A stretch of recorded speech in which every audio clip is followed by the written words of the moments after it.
Welcome to the Heavy Spoilers Show. I'm your host Paul, and everyone's dancing in the moonlight with the release of a ton of new trailers and TV spots. Throughout this video, we're going to be breaking down all the brand new looks and talking about the hidden details, what they confirm, and also the Easter eggs that are hiding in them. I promise not to sing anymore, and with the show being over just 1 week away, this will be our final theories video before it releases next week. I'm really hyped for it, and I want to just get right into it with the featurette that was released last week. I am Stephen. The way we're tackling the story, we learn about Stephen and then learn about Marc. What's wrong with you, Marc?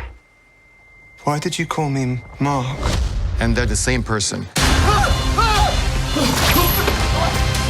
The tone is like Fight Club meets Indiana Jones. It's a bit dark at times. To tie it into something so vast and supernatural, it's amazing. Okay, so as has been stated, the series is going to show things from the perspective of Stephen Grant, and we'll watch as he learns about the other side of his persona, called Marc Spector. This kind of goes against the grain, as in the comics, it was Marc that was the dominant personality, and after he was introduced in Werewolf by Night 32, we slowly start to learn about his backstory. Marc was the son of a rabbi who came to view his father as a coward because he fled from Germany during World War II in order to escape the Holocaust. Because of this, he trained to become a mercenary, and this eventually led him on a mission to an archaeological dig out in Egypt. Betrayed by one of the soldiers who went out there with him, Marc was left at death's door, and it's here that he came across the target of the dig, the Shrine of Khonshu. Marc promised to become the god's avatar on Earth, and he ended up wrapping himself in Khonshu's shroud, which came to be his costume. After he returned to America, Marc created several personas including Stephen Grant and also Jake Lockley, the former of which was a playboy who used his connections with the elite to gain intel, whereas the latter was a cab driver who kept his ear to the streets. Over the decades, this evolved into taking on a more psychological aspect, and Marc was diagnosed with DID, or dissociative identity disorder. This ended up creating completely offshoot personalities within him that all wrestle for control, and the Fight Club analogy is used to basically show that he's a lot like Tyler Durden, which I shouldn't really mention because, yeah, first rule of Fight Club. Now we know from interviews that the show is also meant to be based heavily around Memento, and in case you haven't seen it, it's basically a film about a man who has no short-term memory, and we watch as the entire movie plays out in reverse chronological order. All of the scenes happen with the one that should follow it actually being shown to us beforehand, and because of this, we kinda learn the truth about what's really going on. Now I don't think that the series will do that, but instead I believe that we'll start off with Stephen working his mundane job in a museum, which is where he'll be introduced to Arthur Harrow and Khonshu, who appears to be stalking the character. He'll then likely find Marc's phone in his home, and this will be when he starts to remember his time as the character, which will fill in his Egyptian origin story. Stephen, you weren't supposed to see any of this. What are you? You sure you want to know? Am I like some sort of secret agent? It's a little more complicated than that. Now, I kind of think that this is confirmed as we find Stephen in what looks to be a lockup, and in a reflection, we can catch Marc explaining exactly what's happening. Stephen finds a gun, as well as an American passport with Marc's name on it.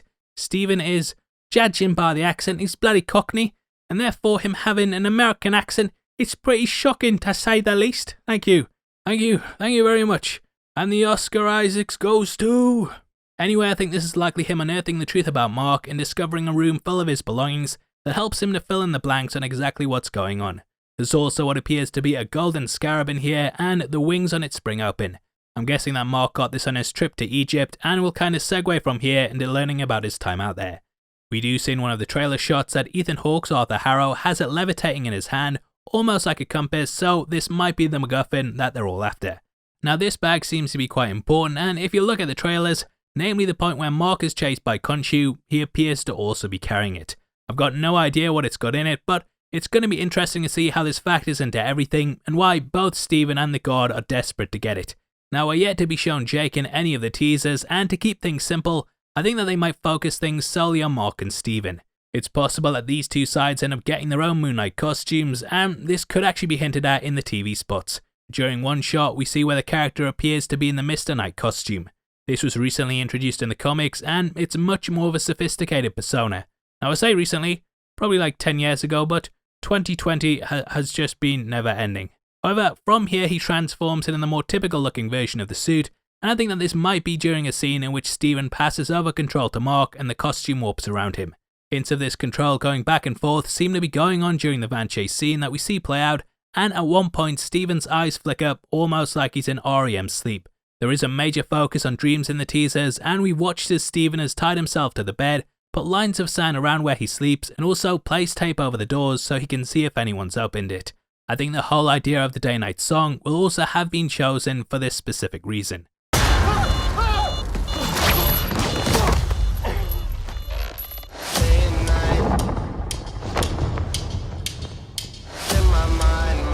I'm losing it. Real catch you on. You're bloody useless, Stevie. Steven.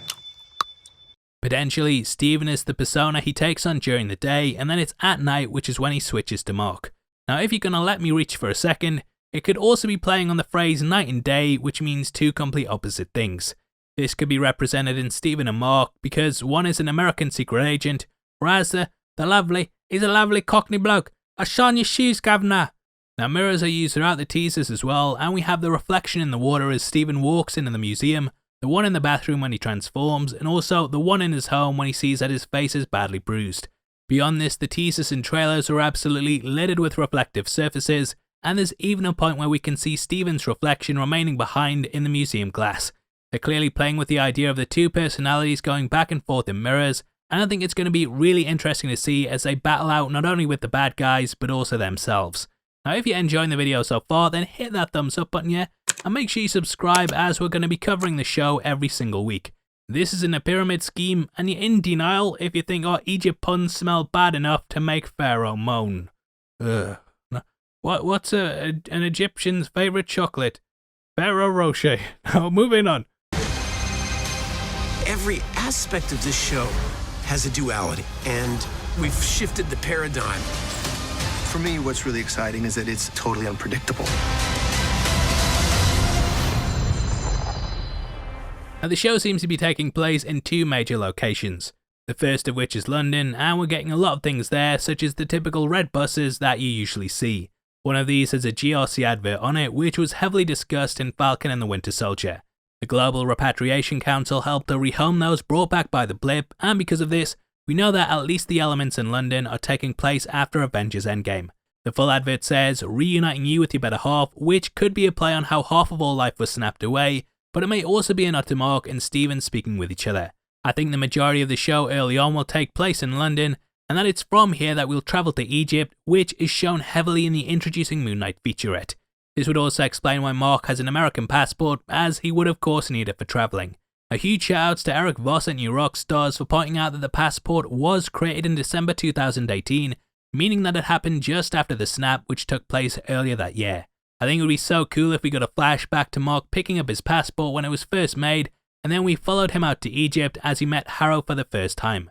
Harrow is quite a mysterious character, and just in the same way that Moon Knight is an avatar of Khonshu, I think Arthur will be one for another Egyptian god. In the comics, Harrow was a mad scientist that made a handful of appearances in the 1980s, and it looks like they've completely changed things up, so we can't really guess at what's going on in the show like we'd be able to with an established character just like Mephisto. Now, Ethan Hawke has stated in interviews that he's very much like a David Koresh type character, which does give us a hint towards what could be going on. In real life, Koresh was a cult leader that claimed to be a prophet sent by God, and Harrow could be doing this in the name of an Egyptian one. Now, in the teasers, there's several images of crocodiles throughout, and not only did one appear on Marc's phone background, but it also seems like Harrow has two crocodile head tattoos. Now, there are two possibilities over who this could be, with the first being Sebek, the crocodile god. However, there's also Amit, who's known as the Devourer of Souls. I think that it'll more likely be them. Amit actually appeared in the comics during the Jeff Lemire run, and it posed as a psychologist called Dr. Emmett. This took place in a psychiatric hospital called Mercy Hospital for the mentally ill. It was very much in the same vein as the opening of 12 Monkeys, with the staff attempting to convince Marc that his life as Moon Knight was a fantasy, and that the ward was where he'd been since he was a kid. Over time, he broke through the illusion and discovered that it was actually located in a vessel outside of time and space known as the Other Void. The graphic novel that collects this run is absolutely brilliant, and it has some fourth wall breaking moments, such as Marc transforming into Steven, who's an actor on a TV show called Moon Knight. We jump to that and basically see things all play out from behind the scenes of a set, and then when they shout action and start filming, we're back with Marc watching it play out for real. Now, why I think it might be Amit is because in that run, Emmett sends her orderlies after Marc when he tries to escape, and these are revealed to be Jackals.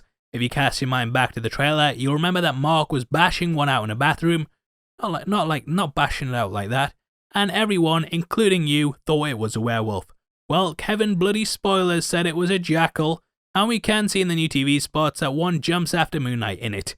I'm guessing that this is the one he fights in the bathroom, and then it chases him through the night. Definitely a Jackal. I don't want to hear any of this werewolf talk, and maybe next time you'll listen to your daft old Uncle Kevin's spoilers, eh? Also, that's Maria Rambeau in the Doctor Strange trailer. I'm telling you, fuck off with your Jonathan Majors as Kang theories, you stupid fucking cunt. Anyway, an interesting shot that links to the aforementioned graphic novel comes when we see Marc inside what appears to be a psychiatric ward and he's banging his head. I would love to see some of the fourth wall breaking elements of this book play out in the show, and it would be crazy if they did some elements of it where the director just yells cut and it pulls back to show Steven's just on a TV set. That would actually be the perfect way to do a Kevin Feige cameo or something, and that's what I've got my fingers crossed for. Anyway, that's all the major elements of the new TV spots that I thought were worth talking about. Sorry if I sound a bit run down, got a bit of a cold from looking after the kids day and night, eh? So sorry about that pun, probably doing everyone's head in as well with how much I keep talking about the kids at every opportunity, but hopefully you enjoyed the video, and if you leave a comment, you'll be entered into a competition this month where we're giving away 3 copies of Spider-Man No Way Home. All you have to do to be in with a chance of winning is like the video, make sure you subscribe with notifications on, and drop a comment below with your thoughts on the teasers. We pick the comments at random at the end of the month, and the winners of the last one are on screen right now, so if that's you, then message me on Twitter at HeavySpoilers. If you want something else to watch, then make sure you check out our breakdown of all the Easter eggs in No Way Home, which will be linked on screen right now. We go over the entire thing from top to bottom, and it's one of our best videos, yeah? The people online in the comments, they say it's the best, and I bloody believe them. Now that out of the way, thanks for sitting through this video. I've been Paul, I'll see you in the next one. Take care, peace.